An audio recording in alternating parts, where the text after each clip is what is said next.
اچھا، اب ہم بات کرنے جا رہے ہیں، بڑے اہم معاملہ ہے سرکاری حج سکیم کا معاملہ۔ 3 مرتبہ مدت بڑھانے کے باوجود 7,000 کم درخواستیں موصول ہوئی ہیں اس بار، اور حج درخواستوں کی تیسری مدت ختم ہونے تک 82,000 حج درخواستیں موصول ہو سکی ہیں۔ وزارت مذہبی امور نے تمام درخواست گزاروں کو کامیاب قرار دیا ہے، اور وزارت مذہبی امور نے 7,000 رہ جانے والے کوٹے کو پورا کرنے کے لیے سر جوڑ لیے ہیں، اور حج درخواستوں کی دوبارہ وصولی کھولنے یا پرائیویٹ حج آپریٹرز کو کوٹا دینے پر بھی غور کیا جا رہا ہے۔ رواں سال پاکستان کو 1,79,210 عازمین کا حج کوٹا ملا ہے، اور سرکاری حج سکیم کے اخراجات 10,75,000 سے 11,75,000 روپے کے درمیان متوقع ہیں۔ اور اس بار جو حج سکیم آئی تھی اس میں کچھ اصلاحات بھی کی گئی تھیں، اور اس میں یہ کہا گیا تھا کہ انسٹالمنٹ میں بھی آپ رقم جمع کرا سکتے ہیں، پہلے ایڈوانس جمع کرائیں، اس کے بعد 2 قسطیں ہیں جو کہ آپ جمع کر سکتے ہیں، اور مزید سہولیات بھی فراہم کرنے کا کہا گیا تھا، کیونکہ گزشتہ جو حج ہوتے ہیں ہر سال اس میں مس مینجمنٹ کے معاملات نظر آتے ہیں کہ پاکستانی جو وہاں پر جاتے ہیں ان کو وہ سہولیات میسر نہیں آتی ہیں، تو کتنی امپرومنٹ اس میں آئی ہے اس پہ بات کرنے کے لیے ہمیں جوائن کیا ہے محمد عمر بٹ، ترجمان وزارت مذہبی امور۔ السلام علیکم محمد عمر صاحب، تھینک یو سو مچ، آپ نے ہمیں وقت دیا۔ سر، سب سے پہلے تو یہ بتائیں کہ حج درخواستیں کم ہونے کی وجوہات کیا نظر آ رہی ہیں؟ بیکاز پچھلی دفعہ سے اس سال بہت کم ہوئی ہیں یہ درخواستیں، نمبرز کیوں کم ہو رہے ہیں؟ کیا وجوہات نظر آتی ہیں آپ کو؟ جی بہت شکریہ آپ کو، آپ کا دعوت دینے کا، اور میں یہ سمجھتا ہوں کہ یہ معلومات درست نہیں ہے۔ اس کو اگر اس طرح سے اگر کہا جاتا کہ پچھلے سال سے تقریباً 12,000 زیادہ درخواستیں ہمیں موصول ہوئی ہیں، پچھلے سال عازمین حج کی تعداد کم تھی، تقریباً 72,000 تھی، اور اس سال 82,000 سے زائد درخواستیں ہمیں موصول ہو گئی ہیں۔ تو اگر دیکھا جائے کہ کتنا گلاس بھر گیا ہے تو یہ زیادہ اچھا ہوگا۔ اور اس میں دوسری بات یہ ہے کہ 3 ایکسٹینشن نہیں ہوئی تھی، 2 دفعہ ہم نے ایکسٹینڈ کیا۔ جو پہلے ہم نے جب شروع کیا 18 نومبر سے 3 دسمبر تک کا وقت دیا تھا، تقریباً 60,000 درخواستیں اس وقت موصول ہوئی تھی ہمیں، 70,000، اور اس کے بعد پھر 10 دن کا ہم نے اضافہ کیا، اس میں 10,000 اپلیکیشنز تقریباً ہمیں زیادہ موصول ہوئی۔ اس کا مطلب یہ ہے کہ لوگوں کو اطلاع ملتے اور واجبات کی فراہمی کے لیے ان کو تھوڑا سا وقت درکار ہوتا ہے۔ اسی طریقے سے جو اوورسیز ہیں وہاں جب وہ اسپانسرشپ میں ریمیٹنس بھجوانی ہوتی ہے تو اس میں بھی تھوڑا وقت لگتا ہے، اور ابھی ہم نے جب اس کو بند کیا ہے تو 82,000 اپلیکیشنیں موصول ہو گئی ہیں۔ کل مطلب پرسوں 17 دسمبر کو میں نے بند کر دیا تھا، لیکن بہت سے لوگ ابھی بھی رابطہ کر رہے ہیں، لیکن چونکہ ہم نے آگے بھی اس کو بڑھانا ہے، سیکنڈ قسط ہم نے وصول کرنی ہے، اور اس کے بعد اس کا مطلب یہ ہے کہ پرائیویٹ حج آپریٹرز کو کوٹا دینے پر غور پھر نہیں کیا جا رہا ہے؟ یعنی نہیں، یہ بالکل فیک نیوز ہے، اس میں کوئی صداقت نہیں ہے۔ جی، ظاہر ہے کہ درخواستیں زیادہ ہیں تو پھر کیوں ان کو دیا جائے؟ جی پوچھیں۔ جی عمر بٹ صاحب، یہ بتائیے کیا حج جانے والا جو کوٹا ہے کس طرح وہ تقسیم ہوگا؟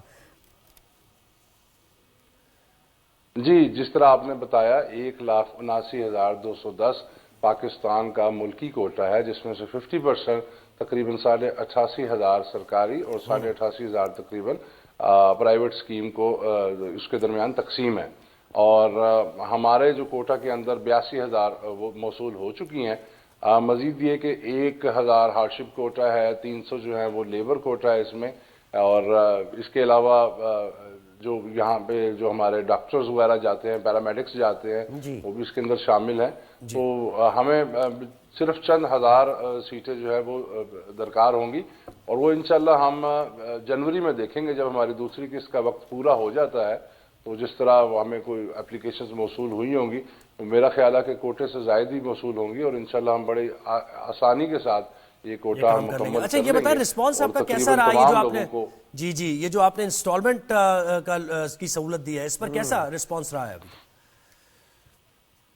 جی، اس کا بہت اچھا رسپانس رہا، اور کیونکہ صرف 2 لاکھ روپے کے ساتھ ادائیگی تھی، اور پھر ہم نے یہ بھی کہا تھا کہ 10,75,000 سے 11,75 کے درمیان ایک اسی بریکٹ کے اندر آپ کا حج اخراجات ہوں گے، چونکہ ابھی ہم ساتھ ساتھ وہاں پہ پرچیزز اور پروکیورمنٹ کا آغاز ہو چکا ہے، تو ہمیں ایکچوئل پوزیشن پتہ چل جائے گی. تو یہ دوسری قسط کا بھی ٹائم آ گیا. تو تیسری قسط جو ہے، جو ریمیننگ اماؤنٹ ہے، وہ انشاءاللہ ہم فروری کے پہلے 10 دنوں میں طلب کریں گے، اور جو ایکچوئل بیس پہ ہوگا اخراجات وہ انشاءاللہ ہم لیں گے. جی اور اس میں امید ہے ہمیں کہ مطلب کم ہوں گے انشاءاللہ. بالکل. اچھا عمر بٹ صاحب، یہ بھی بتائیے، کئی دفعہ ہمیں یہ بھی سننے کو ملتا ہے جب لوگ واپس آتے ہیں کہ سہولیات وہاں پہ وہ نہیں میسر ہوئی ان لوگوں کو جو ایک ڈیل کا حصہ ہوتی ہے، ایک پیکیج کا حصہ ہوتی ہے. تو سردی میں آف کورس سہولیات پراپر طریقے سے دیکھنی ہوں گی. اس کے لیے کیا اقدامات کیے گئے ہیں اس بار؟ جی، بنیادی چیز یہ ہے میڈم کہ یہ 40 دن کا سفر ہے جو لانگ پیکیج ہے ہمارا، اور اس میں جسمانی بھی آپ کو طاقت چاہیے، اس میں کافی مہنگا بھی ہے، اور ڈیوریشن بھی اس کی اتنی لمبی ہے. تو اس کے لیے تربیت بھی اتنی ہی زیادہ ضروری ہے. بدقسمتی سے عازمین حج تربیت پہ اتنا دھیان نہیں دیتے. ہم 2 سیشنز کروا رہے ہیں، ایک رمضان سے پہلے ہوگا انشاءاللہ، ایک رمضان کے بعد ہوگا. اور اس کے اندر یہی بتایا جاتا ہے کہ وہاں پر بے انتہا رش ہوتا ہے. 3 ملین سے زیادہ لوگ ہوں گے وہاں پہ، 30-35 لاکھ لوگ ہوتے ہیں.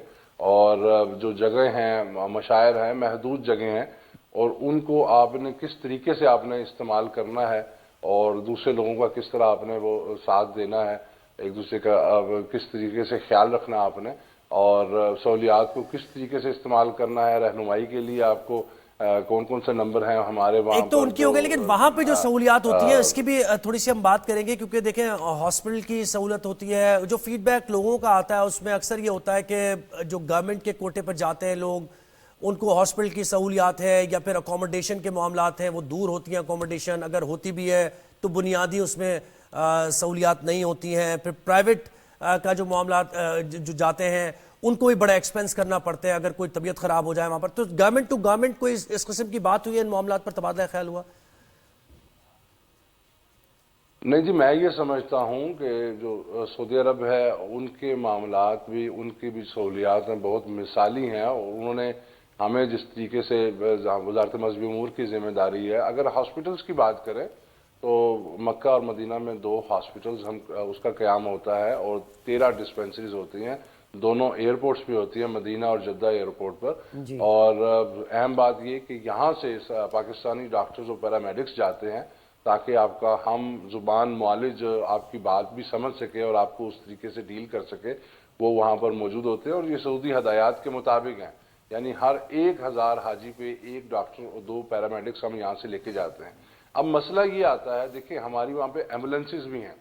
اب لوگوں کو یہ سمجھنا چاہیے کہ اگر کسی کو چھینکیں آ رہی ہیں یا زکام آ رہا ہے تو اس نے ایمبولینس کال نہیں کرنی، یا پھر جب حج سے عین پہلے بالکل پیک ٹائم ہوتا ہے تو یہی سہولیات تو محدود ہیں، اس کو کیسے استعمال کرنا ہے یہ مطلب قابل غور بات ہے. ورنہ اللہ کا شکر ہے، دیکھیں ہم بیسیکلی ہم جو کرتے ہیں سرکاری پیکیج ہے، یہ اکانومی پیکیج ہے. اور اس میں مدینہ میں نو ڈاؤٹ ہماری بہترین رہائشیں ہوتی ہیں، بالکل حرم کے پاس ہوتی ہیں. جہاں تک مکہ کا تعلق ہے، مکہ میں ہماری رہائشیں ہوتی ہیں عزیزیہ کی بستی میں، جو یہ مینا کی خیمہ بستی کے پاس ہے. کیونکہ وقت گزرنے کے ساتھ ساتھ جو حرم کے نزدیک بلڈنگز ہیں وہ مہنگی ہوتی جا رہی ہیں، اور زیادہ تر بلڈنگز جو ہیں وہ چڑھائی پر ہیں کیونکہ چاروں طرف پہاڑ ہے. تو وہاں پر کافی زیادہ کمپلینٹس آ رہی تھی لوگوں کو جو ویل چیئرز والے تھے کہ پیدل جانا ہوتا تھا. تو اس لیے ہم نے پھر یہ 2012-13 میں عزیزیہ والی بستی کو سب سے پہلے پاکستان حج مشن نے بسایا تھا، اور ہماری دیکھا دیکھی اب وہاں پر باقی ملک بھی آ رہے ہیں. اس کا فائدہ یہ ہوا، ایک تو وہ کھلا علاقہ ہے اور 24 گھنٹے ہمیں اسی بسز جو ہیں وہ اویلیبل ہیں. اور آپ کو مزے کی بات بتاؤں کہ جو نزدیک بلڈنگز ہیں، لیٹ سے وہ 300 میٹر ہیں، 400 میٹر ہیں یا 600 میٹر ہیں، اور جو ہماری بسز ہیں وہ 10 سے 15 منٹ سفر میں اسی بس پہ بندہ حرم سے تقریباً 100 گز یا 200 گز کے فاصلے پر اس کو بسز اتارتی ہیں، اسپیشل ٹنلز کے ذریعے ڈیڈیکیٹڈ وہاں پر بس سٹاپس بنے ہوئے ہیں. اور وہ جو نزدیک بلڈنگ ہیں ان سے بھی بالکل ہم امید کرتے ہیں کہ بہترین عازمین حج کو بہترین سہولیات میسر آئیں اور آپ کی کوششیں بھی